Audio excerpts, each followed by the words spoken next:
Pleasure and honor to be addressing you all here, and thank you very much to the New Testament Assembly and to Stand Up to Racism for the sterling work they've been doing around the country. They have been tireless in trying to expose anti-Semitism, racism, Islamophobia, and all sorts of hate around the country. And one of the things that happens when you do this, as Weyman knows really well, is that if you raise your head above the pulpit a little, someone's going to try and knock you down. And so one of the things that happens nowadays often is that when you speak out against such matters, you are targeted by the populist press, by, as Suliman Gani knows, unscrupulous politicians, and that trickles down to the ordinary person on the street who's confused about his identity because of the changing nature of the world in which we exist today. Explain to me, what does it mean to be British? I've said this several times again, that we talk about the issue of the rule of law. That's a great British value. If you fail to uphold or believe in the rule of law, you are an extremist.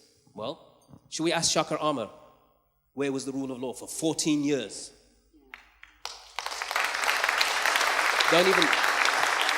Don't even bother asking me. Today, this day, 13 years ago, ask Babar Ahmed.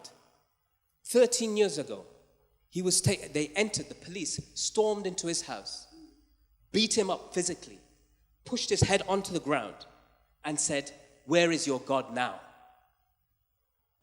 Where are British values there?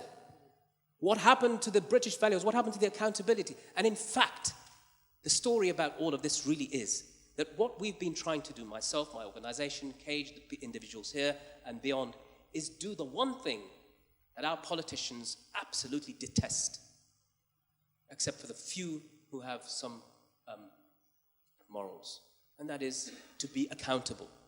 When Donald Trump and others have said that I will start sending prisoners to Guantanamo again, essentially saying I will commit a crime again. I will falsely imprison people again. I will waterboard, I torture them again. I will commit these crimes and nobody will hold me to account. And if our leaders, and remember, what was the reaction, the response of our leaders, of Theresa May when Donald Trump came into power, when he won his election? To welcome him, to congratulate him. I mean, was there nobody in the government that could speak a word of truth and say, actually, the words that you've been saying, if you're true to everything you've said, we don't want to have any relation with you at all? Really, to be here and to feel so special, to see in front of me Babar Ahmed. This is not an ordinary meeting. This is a very special people who have faced real life challenges. I am just an ordinary local Imam, and I happen to be used as a scapegoat and understand how it is to face and to have an ordeal when you don't have anybody to defend you, and there are many people whom are suffering in silence, in isolation. I was fortunate indeed to have so many people who supported and campaigned for me. People are so shocked about what Trump says in terms of building the wall between Mexico and the US, but that's the same thing the UK is doing with Calais. It's like we can't stand here and say we're better than the US, let's not worry as much, but we're not. When he says back, let's send refugees, when he says let's send back refugees, ain't that the same thing the EU's doing, sending refugees to Turkey, or the UK's doing with detention camps all over the country, sending people back to countries where it's not safe, but stated that it is safe, as you stated before. And the one that he said the most was like most shocking was not letting Muslims in, and like this platform of Islamophobia that he created. And the report that has been said that he will say that all Muslims should be registered. It sounds incredibly like what happened in Nazi Germany. It's this story. You feel like it's this story that's being repeated. When I went to a Stand Up to Racism meeting in Manchester, and there was this worker trade union. He went to Auschwitz, and he said one of the quotes he heard there was, history is not always repeated, but it does rhyme. And the way Muslims are being treated is similar to the way Jews were treated before. During the summer in France, where we saw a Muslim woman being told to strip down, by 3 policemen standing around her with guns. If it was any other circumstances, people would be outraged, and people were outraged, and it was incredibly comforting to see so many people outside the French embassy who weren't all Muslims, but who would stand alongside us. You're all here wanting to make an open, inclusive society and say, no, we've had enough of many of the things that we see are going on today.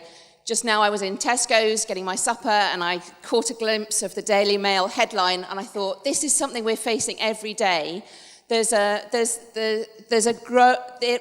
a growing fear of the other, intolerance and division, and we are here to say no to that, and we are here to say that we can do things together, and that we are even able to come out on a Friday evening. So I'm really heartened to see you all here today. And for over the last 7 years, I have worked as a community development worker and also as a community organizer. I have worked with the different communities, not only with the Polish community. I'm very proud, and I have a privilege to work with my own community I also belong to. I said I also have worked with the different communities, and those communities very often been called as hard-to-reach communities. I personally disagree with the concept of hard-to-reach communities. I think that every community is easy to reach. It's about resources, and we're having a problem with this resources because of cuts. Sorry, but I have to mention this. The project called Post Connect, the project I coordinated, is funded by local authority in Lambeth, also supported by Polish embassy. And this is the project which is aiming to bring communities together, to unlock community assets, also to support people in need, connect Polish community with the wider community.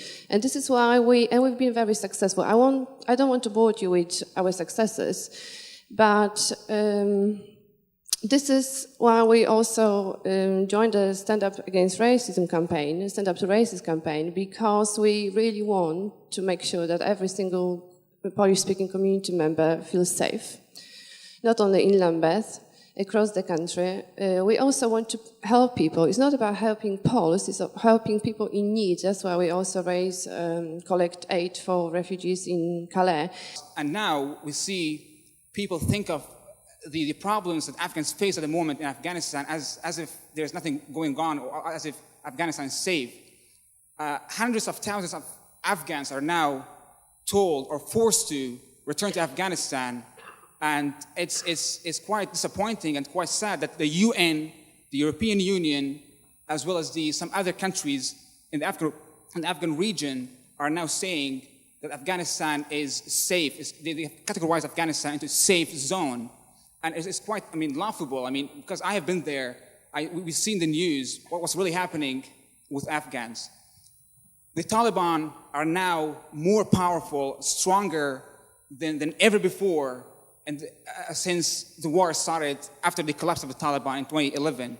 So I'll just quickly sum up some of the very practical things that we've done and learnt from.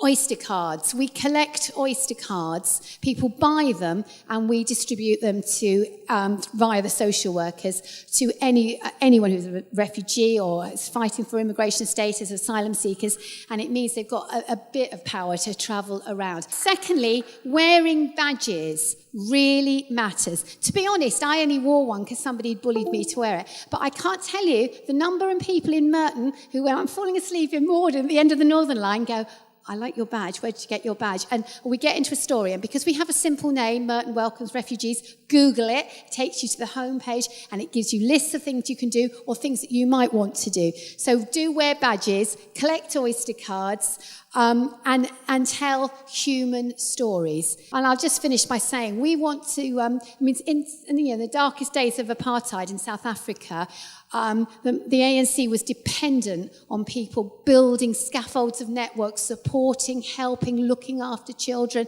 and doing those practical solidarity things. And we have to do that now, and we can do it. And to Palestinians who make up huge, huge numbers of refugees, we have to be their support network. I want to raise the case of what happened to Joe Cox inside this country, because the reason why I want to raise it is because a 41-year-old MP was murdered on the streets of Britain by a Nazi who was not a lone wolf. Wolves go in packs. And I believe that when you listen to the question of prevent, imagine if prevent had been applied to Britain First, to the EDL, to the BNP, to all these people, and the people that they attack. We have to understand, if it's the case, imagine if it had been a Muslim young man who'd done that. Imagine what they would have said. It's not true. It would have been on the 30th page of the Daily Mail. It would have been on the front page. And they apologised for a Nazi. They said he may have lost his home. That's why he was angry. Now, 10,000 people have lost their home in Britain, and there are people to blame for that. This week, in Parliament, they made a decision to cut corporation tax. Over the next 5 years, corporation tax is going to cost £7 billion. That's what they say. That's where the money is. Why are they asking about Muslims? Why are they asking about refugees?